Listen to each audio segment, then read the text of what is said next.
오늘 본문은 도피성에 관한 본문입니다. 누구든지 살인한 자가 그 성에 들어가서 숨어 있으면, 그러니까 부지 중에 살인한 자예요. 고의성을 가지고 살인한 자는 살 수 없고, 모르고 부지 중에 죽인 사람은 누구든지 도피성에 들어가면 살 수 있었습니다. 이것을 보고 오늘 이 안에 드러난 하나님의 마음에 대해서 조금 살펴보겠습니다. 하나님의 마음은 어떻습니까?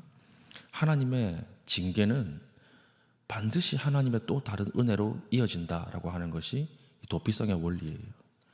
오늘 이 레위인에게 줄 성읍들이 1절부터 8절까지 쭉 나와 있죠. 근데 이 레위라고 하는 사람은 아주 좀 독특한 사람이에요. 왜 독특한 사람인가 하면 12아들 중에 한 명이지 않습니까? 근데 그 여동생 디나라고 하는 여동생이 간음을 당해가지고 이렇게 자살을 하는 사건이 야곱의 가정 안에 벌어집니다. 이것을 복수하겠다고 찾아가서 그 간음한 그 모든 족속을 다 멸절시켜 버려요. 그러니까 피에 있어서 더 큰 피로 갚은 거죠. 그래서 죽기 전에 창세기 49장에 보면 이 레위와 시므온 다 죽이려고 찾아가가지고 멸절했던 형제들이 레위와 시므온이거든요. 그러니까 레위에게 너희는 다 흩어져서 이스라엘 중에 사라지게 될 것이다. 흩어지게 될 것이다. 이런 저주를 내렸습니다. 하나님이 하신 저주지요.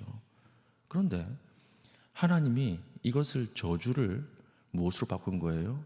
오늘 레위인의 오늘 이 축복으로 바꾼 것입니다. 너희들은 땅이 없을 것이다 이랬으니까 그 땅이 누가 되어주신 거예요? 하나님이 땅이 되어주신 거예요. 너희는 성읍이 없을 것이다 이 저주를 내렸는데 그것을 가지고 도리어 바꾸어서 성읍 없이 48개의 성읍을 다른 지파에서 받게 만드신 거예요. 그리고 어느 한 곳에 땅을 가지고 정착하는 것이 아니라 하나님의 어떤 그 회막, 제사를 주관하는 지파로 하나님이 사용하셔서 모든 이스라엘에 다 뿌려져서 소금처럼 썩지 않고 이스라엘의 정체성을 유지할 수 있는 지파로 하나님 레위 지파를 사용하신 것입니다. 그러니까 창세기 49장에서는 레위라고 하는 사람이 저주를 받은 것처럼 보이지만 그러나 결국에는 하나님이 내린 이 저주를 하나님이 바꾸어서 무엇으로 바뀝니까? 축복으로 바꾸시는 거예요. 이게 죄인에게 너무 중요한 메시지예요. 하나님의 징계라고 하는 것은 그 당시에는 참 힘들고 그 당시에는 어려움이 있을지 모르나 그러나 반드시 하나님께서는 이 징계를 바꾸어서 축복으로 바꾸신다라고 하는 것입니다. 그러니까 하나님의 징계는요 사람의 징계하고 달라요. 사람의 징계는 벌을 주면 그걸로 끝납니다. 그리고 다시 일어설지 못하도록 하거든요. 근데 하나님의 징계는 달라요. 반드시 다른 은혜로 이어지기 때문에 사도 바울은 너희가 고난 중에도 소망을 품으라. 너희가 징계 가운데서도 하나님의 은혜의 소망을 품으라. 이렇게 이야기하고 있는 것입니다. 대표적인 것이 아담이 죄를 지어서 에덴 동산에서 쫓겨납니다. 쫓겨나는데 하나님이 죽으라고 쫓아내지 않아요. 무엇을 지어 입힙니까? 가죽옷을 지어 입히잖아요. 그렇기 때문에 하나님의 징계는 항상 또 다른 은혜로 이어진다라고 하는 것이 도피성의 원리라고 하는 것입니다. 그러므로 우리가 하나님 앞에 정직하게 살고 하나님의 뜻을 쫓아 살 때도 하나님 앞으로 가야 하지만 죄 가운데 징계를 받을 때도 하나님 앞으로 가야 돼요. 왜 그렇습니까? 하나님의 징계만이 또 다른 은혜로 이어지게 하는 통로이기 때문에 그렇습니다. 그러니까 제일 어리석은 사람이 누구입니까? 징계 가운데 하나님을 떠나는 사람이에요. 징계가 있어서 하나님을 버리는 사람들입니다. 그게 아니에요. 하나님 지금은 나의 죄 때문에 어려움을 당하고 있지만 이 징계를 통해서 또 다른 아름다운 열매를 맺으실 것입니다. 이것을 오늘 깊이 있게 자각하고 하나님 앞에 더욱더 엎드릴 수 있는 믿음의 신실한 주의 백성 될 수 있기를 축복합니다. 오늘 도피성의 원리 두 번째는 무엇이냐면 우리도 도피성 같은 사람이 되어주라는 거예요. 우리도 도피성 같은 사람이 되어주라. 여기 보니까 도피성을 만들라 그랬죠. 도피성을 만드는데 11절 보니까 너희를 위하여 성읍을 도피성으로 정하라 이랬습니다. 너희를 위하여.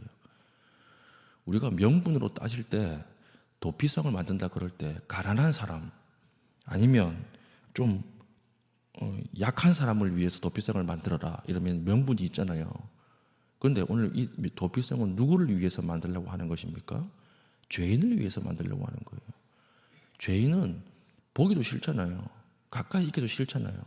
그런데 죄인들을 위해서 도피성을 만들려고 하는데 이 6개의 도피성도 천의 요새에 만들었습니다. 아주 좋은 땅에 만들었어요. 6개 이스라엘 전역에 어디에 살든지 간에 가장 최단 거리로 갈 수 있는 곳에 만들었고요. 그리고 도피성을 만들 때 길도 닦아야 돼 있어요. 고속도로 닦아가지고 혹시나 도피성으로 도망가는 사람이 방해받지 않도록. 그리고 표지판도 설치해야 됐습니다. 도피성 몇 킬로 이래가지고 길을 잘못 들어서 돌아가지 않도록 이렇게 만들려고 했습니다. 근데 약한 사람이나 가난한 사람을 위해서 만든 것이 아니라 누굴 위해 만들었어요? 죄인을 위해 만들었다고 하는 거예요. 이게 중요한 것입니다. 왜 죄인을 위해 만들었을까요? 그게 11절이에요. 너희를 위하여 도피성을 만들라는 거예요. 이게 무슨 말입니까? 우리가 죄인이기 때문에 우리도 용서받아야 되는 거죠. 우리도 친절함을 받아야 되는 거예요. 결국 우리가 돌아가야 할 자리가 어디입니까? 심판의 자리인데 이 심판받을 우리가 가장 필요한 것이 무엇입니까? 용서라고 하는 거예요. 용서. 하나님의 친절, 하나님의 용서. 나도 죄인이기 때문에 나도 심판받을 자리에 가야 되는데 나에게 필요한 은혜는 용서이고 친절이에요. 그러므로 하나님처럼 남도 용서하십시오. 다른 사람을 용서하지 못하는 사람은요, 내가 돌아갈 다리를 스스로 부수는 거예요. 다른 사람을 정죄하고 판단했던 그 법으로 나도 정죄받고 나도 판단받습니다. 그러면 심판이죠. 그렇게 하지 마시고 오늘 하나님의 도피성의 원리는 무엇입니까? 죄인을 용서하는 거예요. 죄인에게 선대하라는 것입니다. 이것이 바로 우리가 돌아갈 자리이기 때문에 그래요. 용서받는 자리. 그러므로 오늘 우리 하루 살아갈 때 나 자신이 도피성 같은 사람이 되어 주십시오. 너무 과도하게 율법을 적용해서 그 당위로 몰아붙이지 마세요. 자녀에게 도피성 같은 부모가 되어 주시고 도피성 같은 또 아내가 되어 주시고 도피성 같은 남편이 되어 주시고 도피성 같은 이웃이 되게 해 주십시오. 내가 죄를 지었지만 저 사람에게 가면 위로받을 수 있고 용서받을 수 있고 그럼에도 불구하고 친절을 내가 받을 수 있다. 그러면 그 안에서 회복되는 것입니다. 결국 완벽한 도피성은 누구십니까? 예수 그리스도지요. 우리가 죄인이지만 하나님께서 우리를 기어코 용서하시지 않습니까? 이 도피성의 원리가 바로 이 용서와 친절의 원리입니다. 다른 사람을 향해 손가락질하는 것보다 다른 사람을 향해 품어줄 수 있는 귀한 갈매교의 교되기를 바랍니다. 세 번째는 도피성의 원리 세 번째, 하나님이 결과보다 동기를 중요하게 본다는 거예요. 결과보다 동기를 중요하게 본다. 살인자는 반드시 죽입니다. 살인자는 반드시 죽인다. 이것이 율법의 정언 명령이에요. 근데 오늘 보니까 도피성은 예외죠. 예외인데 왜 예외냐면 부치 중에 살인한 자, 죽을 줄 몰랐는데 살인한 자, 이 자들은 재판까지 살려두는 것이 하나님의 뜻이었다라고 하는 것입니다. 그래서 16절부터 쭉 보면 철 연장으로 사람을 쳐 죽이거나 뭐 손에 돌을 들고 죽이거나 이건 다 고의성이 있다고 판단하는 거예요. 다른 사람을 죽이려고 뭘 들었다는 거 아니겠습니까? 그러니까 도구를 사용하면 그 사람은 반드시 죽인다. 그러나 부지 중에 툭 밀쳤는데 과실치사라 그러죠. 밀쳤는데 이 사람이 발을 헛디뎌서 뒤로 넘어지다가 죽는다거나 그것은 빨리 도피성으로 피해가라라고 하는 것입니다. 그러니까 하나님께서 먼저 보는 것은 무엇입니까? 하나님이 가장 먼저 보는 것은 과정이에요. 그 마음의 중심이에요. 사람의 눈은 결과만 보고 판단하는 눈이지만 하나님의 눈은 아니에요. 하나님은 결과와 과정을 동시에 보십니다. 그러므로 우리 크리스찬들은 하나님 앞에서 이 땅을 살아갈 때에 무엇을 가장 중요하게 생각해야 합니까? 결과뿐만 아니라 과정도 선해야 돼요. 그 결과뿐 아니라 과정도 하나님의 뜻이어야 한다라고 하는 것입니다. 우리가 과정을 중시하지 않고 결과만 추구하는 것은 하나님 원하시는 것이 아니에요. 완벽한 형식을 갖추더라도 마음이 담기지 않는 것은 가짜다. 하나님 그렇게 말씀하시는 거예요. 생일이 되면 은행이나 이런 데서 이렇게 카드 같은 거 오죠. 누구누구님의 생일을 축복합니다. 축하합니다. 카드 오는데 그 카드 보관하는 사람 있나요? 없죠. 없어요. 그 뭐가 담겨 있지 않기 때문에 그렇습니까? 마음이 담겨 있지 않아요. 오히려 자녀가 색종이에다가 이렇게 삐뚤삐뚤하게 맞춤법도 다 틀리게 쓴 그 카드를 평생 가지고 있지, 누가 은행에서 준 생일 카드를 들고 있습니까? 안 들고 있거든요. 형식은 완벽하지만 그 안에 마음이 담겨져 있으면 가짜라는 거예요. 우리 성도들도 마찬가지죠. 형식이 완벽한 것처럼 보이지만 하나님께서는 형식뿐만 아니라 무엇도 보십니까? 그 마음의 동기도 보신다라고 하는 것입니다.